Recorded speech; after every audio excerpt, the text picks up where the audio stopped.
Editable text box. J'ai froid. Bah, épluche une pomme. T'enregistres ça?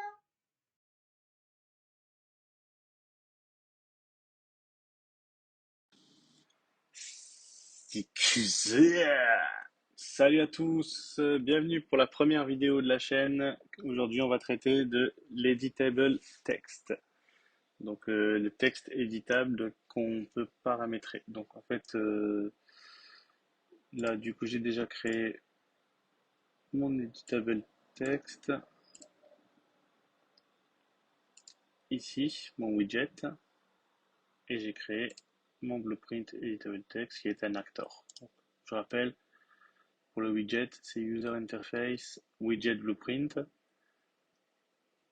Donc, vous faites ça, hop, User Widget. Et pour l'actor, BP Editable Text, c'est Blueprint Class Actor. Et c'est parti, on va pouvoir y aller. Donc, on va dans l'editable Blueprint. On affiche notre widget. Donc, create widget. On met la référence à notre widget. On retourne la valeur de la classe sur le viewport. Ok, ça sert juste à ça. Je n'ai plus besoin. Ensuite ici, j'ai fait une simple editable textbox. Voilà. Et je n'ai rien fait dans le graphe. Donc, on va tester. Donc, n'oubliez pas, si vous faites avec le blueprint, de mettre dans le viewport. Et je fais play. Alors, vous voyez, j'ai une editable text, tout ce qu'il y a de plus normal, tout ce qu'il y a de plus classique. On peut rentrer ce qu'on veut à l'infini. Il n'y a pas de problème. On fait rentrer, ça fait rien. Voilà, c'est vraiment au plus simple. Donc, on va commencer notre code. Notre objectif est de faire en sorte que cette box ne puisse accepter que 3 caractères et que ces 3 caractères ne peuvent être que des chiffres. Voilà, ça c'est l'objectif de la vidéo. Donc on commence tout de suite. Dans le designer, je sélectionne l'editable text box. Je vais sur on text changed. Et voilà. Donc, nous allons commencer par vouloir notre texte. On va vouloir connaître ce qu'il y a à l'intérieur de notre editable text box que l'utilisateur a tapé. Donc, pour ça, je vais avoir besoin d'un get substring.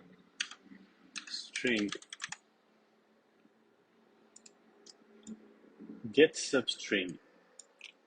Quel est ce node?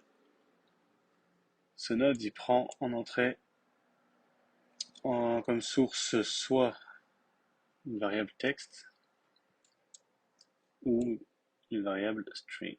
Si je mets mon texte, on voit bien qu'il le convertit. Donc ça, c'est pour l'entrée de référence, la source. Ensuite, le start index, c'est quoi? Le start index, en fait, il faut prendre le substring comme si il enregistrait, comme s'il capturait du texte dans la box. Donc il va commencer à 0. Si on lui dit, ok, tu captures de 0 à 3, par exemple. Voilà, juste ça, on peut vérifier ce que ça donne dans une box. Donc je vais faire un print. Je retourne ma valeur dans le print. Et en quoi ça consiste de capturer de 0 à 3? Alors, si je tape une lettre, on voit bien qu'il me l'enregistre ici.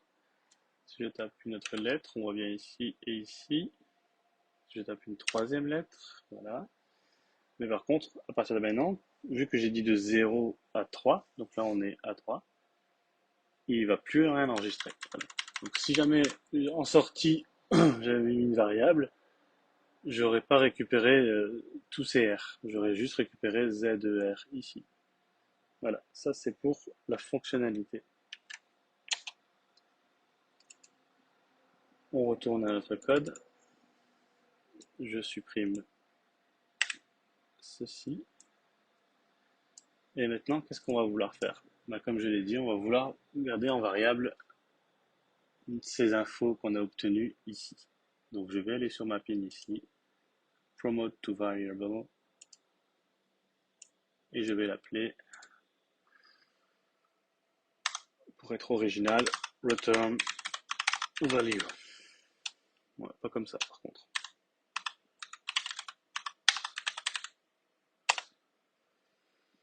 Return value. Je la connecte. Et voilà, on a créé notre première variable. Alors le get substring peut paraître compliqué au premier abord, mais vous voyez, en fait, c'est vraiment hyper simple à comprendre. Donc voilà, bah, je vous invite à l'utiliser pour plus de pratique. Et de toute manière, il y aura un TP à la fin, donc tout va bien.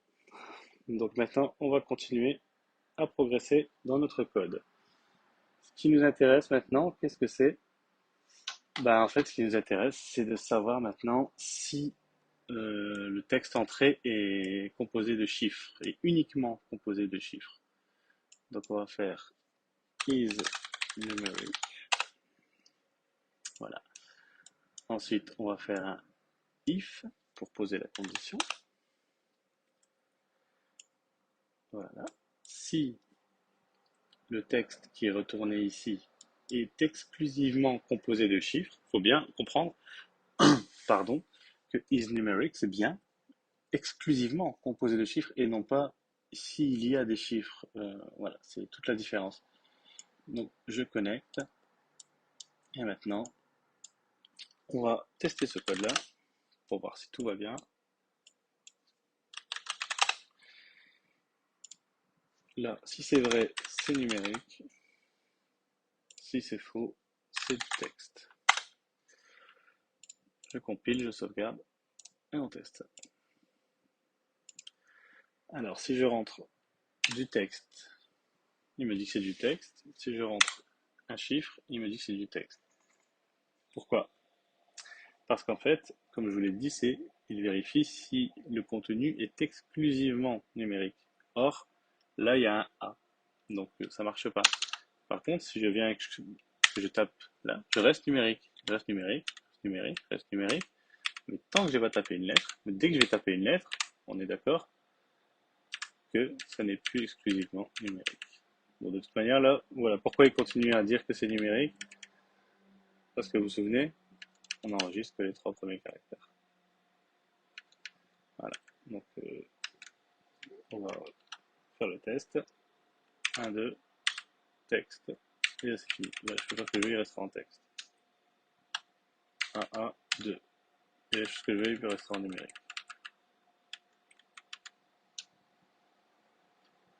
Il reste en texte, excusez-moi. Donc voilà, ça c'est bon. Maintenant, on peut supprimer ça. Et qu'est-ce qu'on va faire maintenant si la condition est fausse? Si le résultat n'est pas numérique? Déjà, on va vouloir afficher une erreur. Donc on prend notre editable text box et on fait cette erreur. Cette erreur text box. C'est important. Parce que si vous le faites de là, on n'a rien. On peut le taper comme on veut, on n'a rien. Et c'est la même chose si on le fait sur le viewport, sur le graphe. Voilà, il n'y a rien du tout. Voilà, il n'y a rien du tout. Donc il faut bien le faire à partir de la variable de l'editable textbox. Donc déjà, je le relis. Et je peux inscrire ici mon message d'erreur. Je vais marquer chiffre only, point d'exclamation. Donc ça veut dire que maintenant, dès que je taperai une lettre, il me dira qu'il veut que des chiffres. On compile, on sauvegarde, on regarde si tout va bien. Donc là, je rentre une lettre et il me dit qu'il veut que des chiffres. Voilà, et puis le message ne s'en va plus. Donc je reset ma box.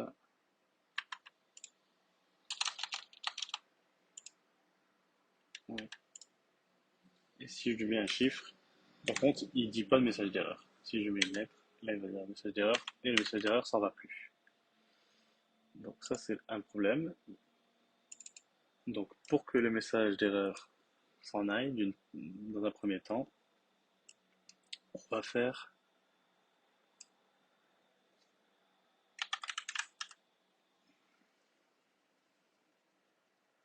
clear error. Donc ça va enlever notre message d'erreur. Sauf que si on fait ça comme ça, le message d'erreur ne s'affichera plus du tout. Puisque le temps de faire le set error, il aura déjà fait le clear error, et donc le message d'erreur ne s'affichera pas. Ça ira trop vite. Du coup, à ça, je rajoute un délai. Et je vais mettre ouais, une seconde, disons 0,5. Bon, une c'était bien. Voilà, une seconde. En target, il nous demande bien sûr notre editable textbox. C'est sur ce quoi on travaille.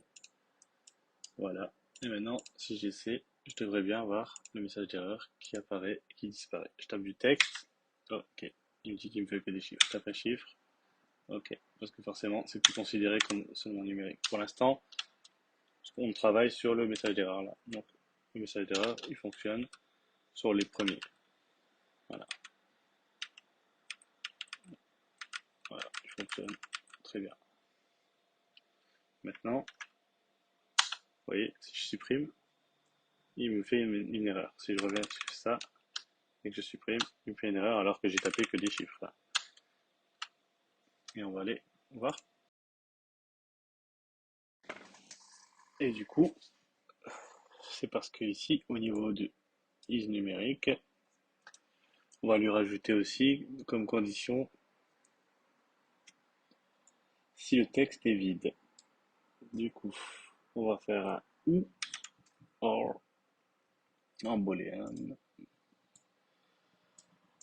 Donc si le texte, si notre valeur est vide, alors, je crois que j'ai pas pris la bonne variable.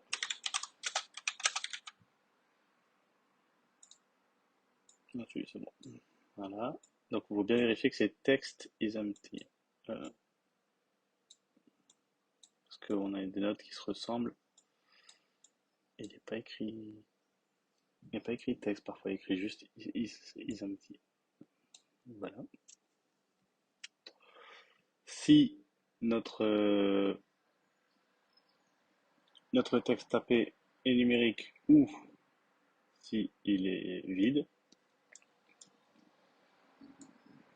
alors tu vas exécuter ce qui est vrai. On va vérifier. Pour l'instant, vu qu'on change que du vrai, il n'y aura pas beaucoup de changements. Tant qu'on tape des chiffres, ça va. Mais on peut taper autant de chiffres que l'on veut. Et ça, on ne veut pas. On veut qu'on puisse taper que 3 chiffres. Du coup, on va faire ça tout de suite. Et là, on va mettre un AND.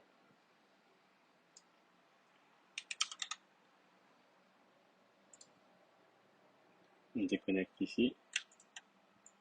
Et on a dit qu'on voulait limiter l'entrée à 3. Donc on va faire, si notre texte tapé ici, on veut sa longueur est inférieure ou égale à 3, ce qui correspond à notre index 3, donc on ne veut pas que ça dépasse 3. Vu que vous l'avez vu, on n'enregistre que ce qui se passe de 0 à 3. Donc on le relie, voilà, et on connecte ici. On compile, sauvegarde, et on va voir ce que ça donne.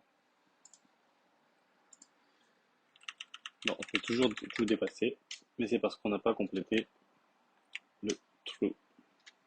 Mais Netbox fonctionne toujours bien. Je rentre une lettre. Ah. Bon bah là forcément c'est plus only numérique. Donc maintenant on va s'occuper au vrai.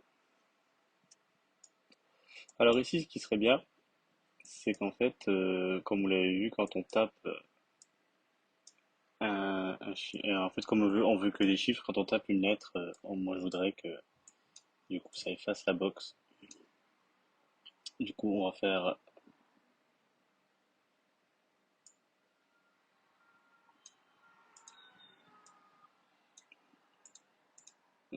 set text box. Set text box.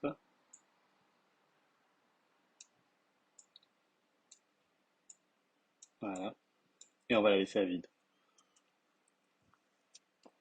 On va voir ce que ça donne maintenant. Donc là je remets une variable pour que ça fasse plus propre. Voilà. Maintenant si je tape des chiffres tout va bien. Si je tape une lettre, forcément si je les 3 premiers chiffres, voilà. Si je tape une lettre, ça s'efface. Mais on travaille que sur les 3 premiers chiffres, et dès que ça dépasse les 3 premiers, toutes nos restrictions ne s'appliquent plus, tous nos paramètres ne s'appliquent plus au-delà de la 3e. Si j'avais mis l'index à 10, ce serait appliqué jusqu'à 10. Alors ensuite, maintenant on va prendre notre textbox ici, copier. Je vais prendre la variable ici, et je vais chercher ma variable ici. Alors vous avez vu, comme c'est un string et que là c'est un texte, on a tendance à croire qu'on ne pourrait pas le mettre dessus, tandis que si on le get, et voilà, on le convertit. Donc faire attention des fois sur le déplacer, c'est pas forcément vrai. Voilà, donc hop, la target, je connecte mon true et on va voir ce que ça donne. Donc je peux taper plus que 3 entrées. Si je tape des lettres, ça ne fonctionne pas. Je tape des chiffres, ça fonctionne. Je ne veux plus aller au-delà, peu importe ce que je tape. Si je tape une lettre, après je fais un 1, et je tape sur mon A, ça efface. 1, je tape sur un G par exemple, ça efface. Donc là, on peut rentrer que des chiffres, pas de lettres, et à raison de 3 caractères par entrée. Donc bah voilà, notre editable box est bientôt prête. Bon, maintenant, on pourrait très bien imaginer ici aller cliquer sur une fois que le texte est envoyé en text commit. Et c'est ce qu'on va faire. Du coup, on pourrait imaginer, on va afficher le chiffre qu'on a tapé. Je fais append, on travaille sur du string, donc on prend append string. Je vais chercher le texte qui a été tapé, donc ma variable. Voilà. Et je vais marquer tu as tapé le chiffre et je fais un espace après. Sinon, le résultat ici va être collé à mon E. Donc je fais un espace. Voilà. Je crois que j'en ai fait 2. Non. Voilà. Ensuite, je vais faire un print pour afficher à l'écran. Et voilà. Je compile, je sauvegarde et on va voir ce que ça donne. Alors si je rentre une lettre, ça marche pas. Si je rentre un chiffre, une lettre, ça marche pas. Deux chiffres, une lettre, ça marche pas. Trois chiffres, une lettre, je peux plus. écrire, et voilà, donc 123, tu vas taper le chiffre 123. Donc on peut voir qu'il me dit ici, et il me dit ici, là. Alors le souci, c'est qu'il me le dit 2 fois. Mais moi, j'ai pas envie de ça. J'ai perdu quelques heures, 1 ou 2 heures sur ce problème-là à la fin de mon code. Et en fait, c'était tout bête. Donc voilà. Il suffit de rajouter un délai de 0,2 secondes. Je compile, je sauvegarde. Et maintenant, magie, voilà. Il me donne qu'une seule fois. Et je peux plus taper de lettres, je peux, comme on l'a dit au tout début, rentrer que des chiffres à raison de 3 pour la textbox qui accepte que 3. Voilà. Donc maintenant il est bien temps de ranger un peu tout le code, parce que comme vous voyez c'est un peu le foutoir, et on se retrouve juste après pour le commenter.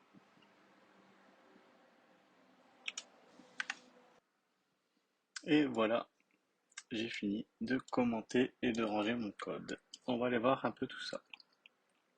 Alors, quand notre texte change dans notre editable box, on convertit le texte en string pour le passer dans le get substring. On choisit les 3 premières entrées. On pourrait changer ça. Il faut vraiment que vous compreniez que celui-là, c'est le nerf de la guerre. Ça, c'est le paramètre qui détermine en fait pas mal de choses. Donc, il faut bien se servir du get substring. C'est super pratique. Ensuite, on promote le résultat en variable. Donc, clic droit, promote to variable. Hein. Voilà. On lui demande s'il est entièrement numérique. N'oubliez pas que is numérique, c'est entièrement. S'il y a une lettre avec, ça marche pas. S'il est entièrement numérique, ou si le texte tapé est vide. Donc pareil, là, tout text string, c'est en reliant les deux, on l'obtient tout seul. Hein. C'est la conversion qui se fait tout seul. Et, donc là, coup on est sur le ou. Maintenant c'est et.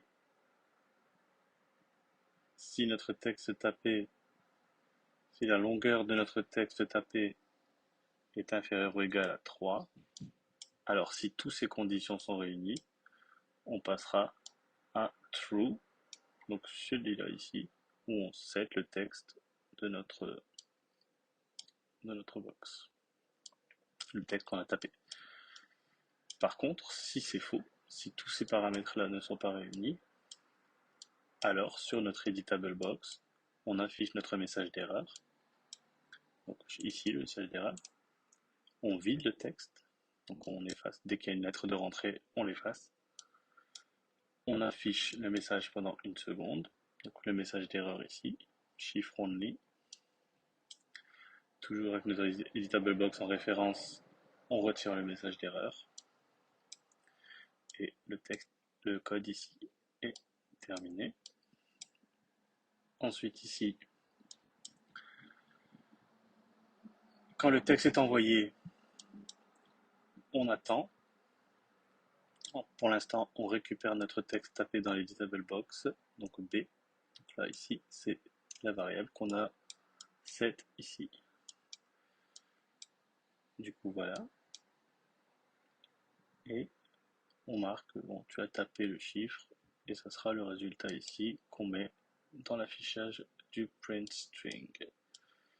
Alors maintenant, parce que le code est quand même encore vachement long, bon, je ne vais pas m'en occuper. Si vous voulez le retranscrire en fonction, vous pouvez. Là, par exemple, on pourrait très bien faire une fonction pour savoir si le texte est vide et numérique. Ça ferait juste une case, on l'aurait transformé en fonction, et puis ce serait tout. Donc on pourrait, mais là je vais pas le faire. C'était juste pour montrer comment on pouvait paramétrer une editable box. Donc pour maîtriser cet outil-là, bien sûr il y aura le TP. Alors le TP, je vous le donne. Il faut créer une text box qui ne prend que 15 caractères et pas de chiffres. Donc c'est l'inverse, cette fois-ci c'est des lettres et pas des chiffres. Afficher, tu t'appelles avec le texte qui a été entré dans la box par l'utilisateur et ton pseudo comporte le nombre de caractères que l'utilisateur a entré. Et tout ça, ce sera lorsqu'on valide le texte. Donc, autant vous dire que c'est pas lorsqu'on valide le texte que c'est le plus difficile. Donc, bonne chance à vous. Et puis la correction, comme il faut prendre l'habitude, c'est que chaque TP sera corrigé la semaine d'après. Je le corrige pas tout de suite, je laisse le temps. Il faut vraiment que vous réussissiez. C'est des TP qui sont accessibles aux débutants. Avec toutes les infos que j'ai données, c'est largement atteignable. Si vous avez correctement exécuté le TP, voilà ce que vous devriez obtenir. Du coup, bon là je précise entre ton pseudo, 4 caractères max, pas de chiffres. Ok. Donc si j'essaie d'entrer un chiffre, ça me dit lettre only. Si je mets des lettres et que je rentre un chiffre, ça efface mes lettres. Et maintenant, si je rentre plus de 15 caractères, donc 1, 2, 3, 4, 5, 6, 7, 8, 9, 10, 11, 12, 13, 14, 15, ça revient. Donc en fait, j'aurais pu très bien le faire à 16, mais bon, je réglerai ça, c'est pas grave. Le principal, c'est que maintenant, on peut entrer notre pseudo.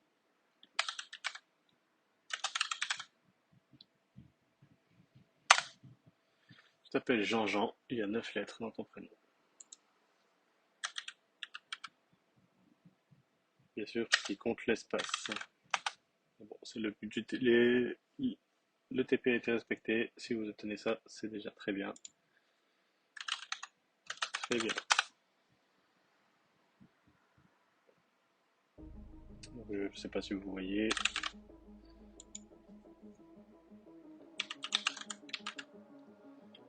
Ici, je t'appelle Michel. Il y a 7 lettres. Restez jusqu'à la fin de la vidéo si vous voulez des petites astuces pour le TP. Sinon, vous pouvez quitter là. Et puis n'hésitez pas à vous abonner et à liker si ça vous a plu, commentez si jamais ça vous a aidé, ça me motivera à continuer. Merci à tous et à cette ciao.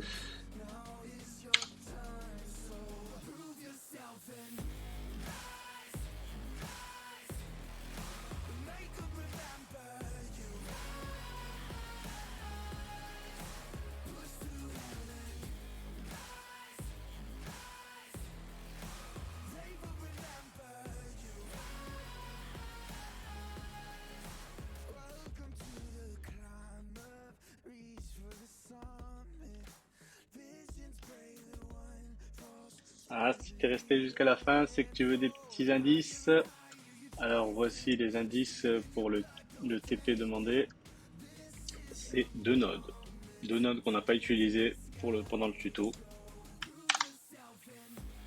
C'est la for each loop. C'est un classique. D'ailleurs, je t'invite à aller voir le tuto si tu ne sais pas ce que c'est. Je te mets en lien ici. Et get character array from string. Alors ça veut dire en fait, ça prend une source string et ça retourne le nombre de caractères. Ça retourne l'entrée de chaque caractère, pas le nombre, excusez-moi. Ça retourne l'entrée de chaque caractère. Donc si c'est un T, c'est un 1, c'est un 2. Voilà. Alors bonne chance pour le TP. Et c'est ciao ciao.